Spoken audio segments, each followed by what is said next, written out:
Je parie que vous ne saviez pas que les plus belles histoires d'amour ne sont pas seulement écrites, elles sont vécues, souffle après souffle.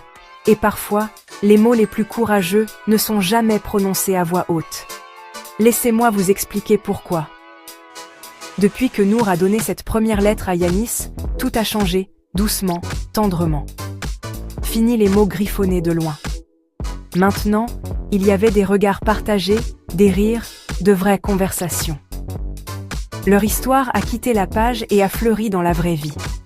Yanis a arrêté d'écrire des lettres la nuit. Ils voulaient vivre leur histoire au grand jour.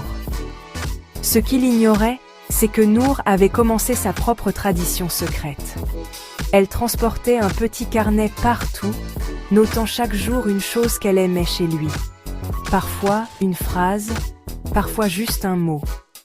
Ses yeux quand il parle de ses rêves. Sa façon d'écouter sans interrompre. Les silences confortables entre nous. Ce carnet est devenu son trésor secret, un miroir de l'amour qu'elle n'était pas prête à exprimer à voix haute. Pour l'anniversaire de Yanis, Nour lui a offert une boîte, exactement comme son ancienne boîte aux lettres. À l'intérieur, des pages de son carnet, des morceaux de son cœur.